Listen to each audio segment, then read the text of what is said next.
अतिशय धक्कादायक अशा प्रकारची बातमी आज सकाळी मला समजली. मी बिहारमध्ये होतो आणि आमदार संग्राम जगताप यांचा सकाळी सकाळी मला फोन आला आणि त्यांनी सांगितलं की मॅसिव्ह अटॅक आला आहे आणि तो सिरियस आहे.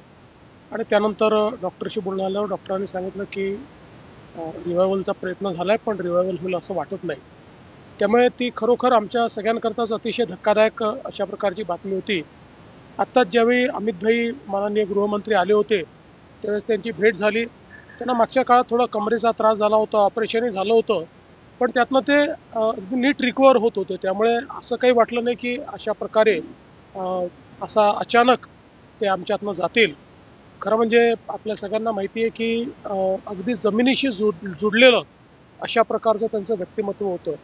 आणि ग्रामीण भाग, तिथलं अर्थकारण, सहकार, शेती या सगळ्यांची प्रचंड जाण असलेलं अशा प्रकारचं व्यक्तिमत्व होतं. आणि सामान्य माणसाच्या सुखदुःखात त्याच्यासोबत राहणारे शिवाजीराव होते. आणि विशेषतः त्यांचं इतकं प्रचंड फिरणं होतं, इतका मोठा जनसंपर्क होता आणि विचारांची स्पष्टता होती. थेट बोलायचे, पण मनातनं लोकांवर प्रेम देखील करायचे. त्यामुळे मला असं वाटतं की एक जनतेचा माणूस या जिल्ह्यातला हा आपल्यातनं अचानक निघून गेलाय. त्यांच्या कुटुंबावर तर हा आघात आहेच, पण भाजपा परिवार किंवा सगळे त्यांचे मतदार किंवा मतदारसंघातील सगळे नागरिक या सगळ्यांवरच एक प्रकारचा आघात आहे. मी आता त्यांच्या घरी चाललेलो आहे. आज कुटुंबाची भेट घेऊन त्यांचं सांत्वन त्या ठिकाणी करतोय. पण कुठल्याही सांत्वनाने मला असं वाटतं की ही पोकळी भरून निघणं फार कठीण आहे. त्यामुळे मी आज त्यांना विनम्र श्रद्धांजली अर्पण करतो.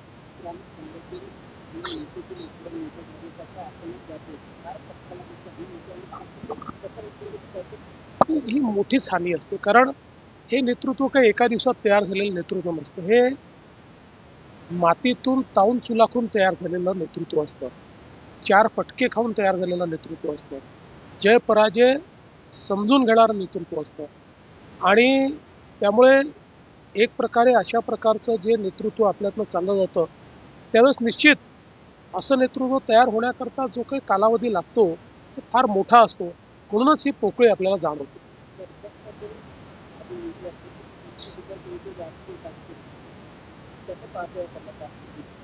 नाही, ही अतिशय मेहनतीने उभी झालेली कारकीर्द होती. अतिशय संघर्षातनं उभी झालेली कारकीर्द होती. म्हणजे दुधाचा व्यवसाय असेल, शेती असेल, हे सगळं करत असताना ज्या प्रकारे त्यांनी समाजकारण आणि राजकारण या ठिकाणी केलं, तेही मला असं वाटतं की एक मोठा संघर्ष त्यांना वेळोवेळी करावा लागला आणि त्यातनं ते पुढे आले होते. विशेषतः आमचे नेते माननीय मुंडे साहेबांशी त्यांचा खूप घनिष्ठ अशा प्रकारचा संबंध होता. माझ्याशी पहिल्यांदा त्यांचा संबंध हा मुंडे साहेबांमुळेच आला आणि त्यानंतर मग अतिशय चांगले आमचे संबंध राहिले. आणि भाजपमध्ये त्यांनी खूप चांगलं काम केलं. म्हणजे ज्यावेळेस ते भाजपमध्ये नव्हते त्याही काळामध्ये ते आमच्यासोबत होते आणि अतिशय चांगले संबंध आमचे त्यांच्याशी होते. एखादी आठवण की जी तुमच्या स्मरणात नाही. आठवणी त्यांच्या अनेक सांगता येतील, पण ते कसे पब्लिकचे होते हे मला या ठिकाणी सांगितलं पाहिजे. की त्यांच्या घरचं ज्यावेळेस लग्न होतं आणि कोविड होता, त्यावेळी आम्ही त्यांना वारंवार सांगितलं होतं की बघा, कोविड आहे, जास्त लोक जमा करू नका, सोशल डिस्टन्सिंग ठेवलं पाहिजे. तरी सांगितलं तुम्ही या, काही काळजी करू नका, मी नीट व्यवस्था केली आहे, सोशल डिस्टन्सिंग केलं आहे. तरी आम्हाला भीती होतीच की ह्यांचं लग्न काही लहान होऊ शकत नाही.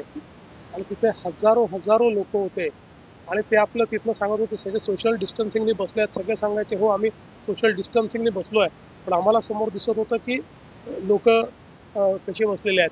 त्यांना म्हटले, ते म्हणाले बघा, मी काही सगळ्यांना बोलवलं नाही, पण माझ्या घरचं लग्न आहे आणि लोक येणार नाही असं होऊ शकत नाही. हे त्यांच्या घरचं लग्न.